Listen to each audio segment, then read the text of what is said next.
दोस्तों, आज के युग में गेहूं के बारे में बहुत ज़्यादा चर्चा हो रही है। आपने भी सुना होगा कि कुछ लोग जो है वो गेहूं से एलर्जिक हैं और वो गेहूं नहीं खा सकते। तो ये उनके लिए बहुत ही एक मैं समझ सकता हूँ कि खुशखबरी होगी उनके लिए कि गेहूं जिस ढंग से हम लोग खाने लगे हैं उस ढंग से ये वाकई एलर्जिक है।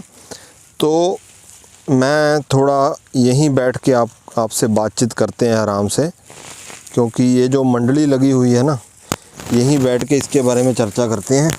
तो अभी ये जो गेहूं है, मैं इसको शुरू से आपसे कुछ बातें जो है वो शुरू से बात करता हूं कि जब हमारे पूर्वज गेहूं खाते थे तो वो कैसे खाते थे और आज हम इसको कैसे खा रहे हैं।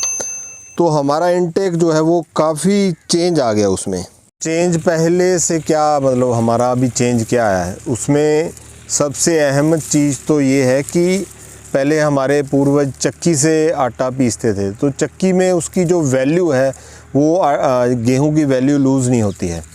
और इसके साथ साथ जैसे हम चूल्हे पे बनाना छोड़ के अभी गैस पे पका रहे हैं रोटी। अब चूल्हे से क्या था कि कोयला और राख वगैरह जो एक चारकोल आपकी बॉडी के अंदर जाता है, तो वो भी एक अच्छी चीज़ है। तंदूर वगैरह तो बिल्कुल ही ख़त्म हो गए हैं। तो ये काफ़ी जो बदलाव आ गया है हमारा, तो उससे हमारी फूड क्वालिटी काफ़ी लो हो गई है। क्योंकि घरों में क्या देखा जाता है कि आजकल सुबह बच्चे उठते हैं और वो ब्रेड, मतलब अब आम घरों में क्या है, ब्रेड है, तो वो गेहूं का एक बिगड़ा हुआ रूप है। बिगड़ा हुआ रूप कैसे कि रिफाइंड आटा जो है, यानी उसका जो फाइबर है वो उतार के फिर आटे को जो मैदा है उसको यूज़ किया गया है। तो वो इसीलिए हमारे लिए हानिकारक है। दूसरी तरफ अगर आप ब्रेड नहीं खा रहे हैं, बच्चे नहीं खा रहे हैं, आप ब्रेड नहीं इनटेक कर रहे हो, तो आप सेकेंडली जाते हो वो कुकीज़ पे जाते हो जो आटे से बनी होती हैं, और आटे से नहीं, मैदे से। तो इस हिसाब से हम रेगुलर जितना आटा हम कंज्यूम कर रहे थे, जितनी गेहूं हम कंज्यूम कर रहे थे, उससे हम 4 गुना मैदा कंज्यूम करने लगे हैं। तो यहीं आगे सारा हमारा जो सिस्टम है वो अपसेट हो रहा है। तो इसमें हम क्या कर सकते हैं, क्योंकि कुछ चीज़ें तो हमें भी थोड़ी थोड़ी याद है कि जब हम बच्चे थे तो हमारे घरों में गर्मी के समय में आम तौर पे क्या होता था कि गर्मी के समय में सुबह के टाइम बेसन की रोटी, वो भी तंदूर पे लगती थी।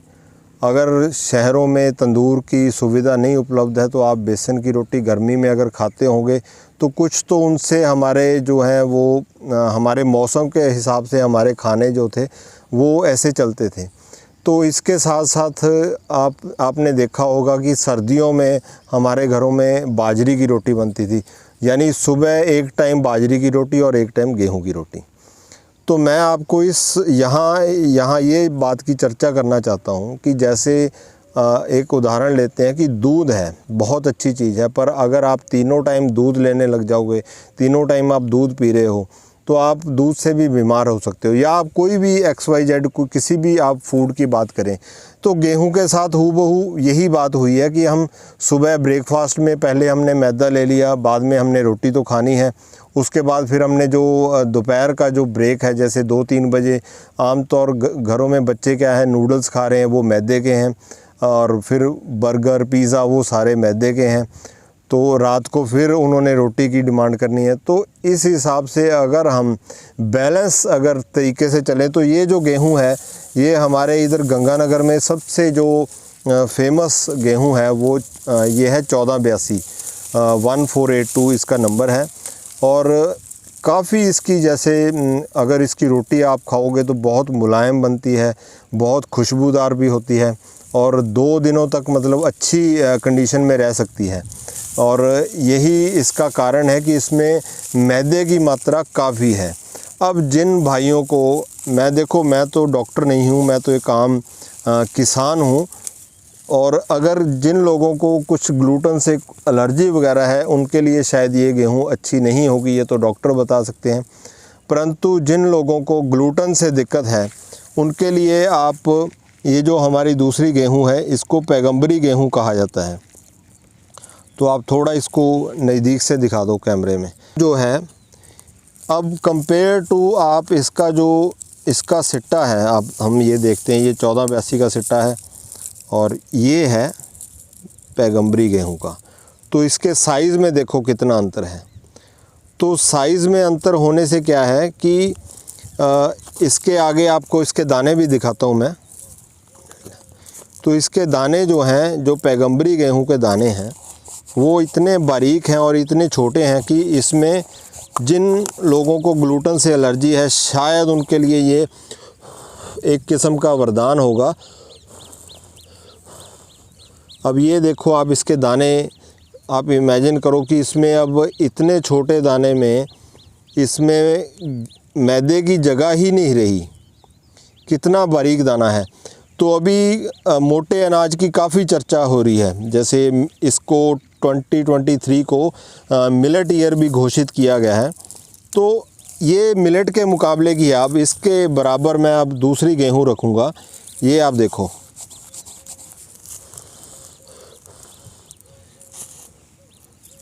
अब ये और इसका दाना दोनों का देखो अब कितना अंतर है, ये कितना छोटा है और ये कितना बड़ा है। तो इसमें मैदे की भरपूर मात्रा है और इसमें बिल्कुल भी मैदा नहीं है, बिल्कुल नहीं है, मतलब काफ़ी कम है कंपैरेटिवली इसके हिसाब से।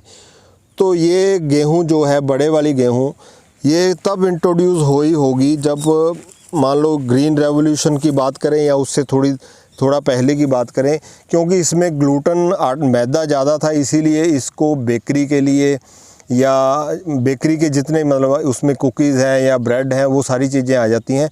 तो क्योंकि इसमें मैदा ज़्यादा था तो वो मैदे के लिए इस गेहूं को ज़्यादा प्रमोट भी किया गया, और होना भी चाहिए, क्योंकि किसान की जो आमदन, जो उसका प्रोडक्शन था वो बढ़ गया।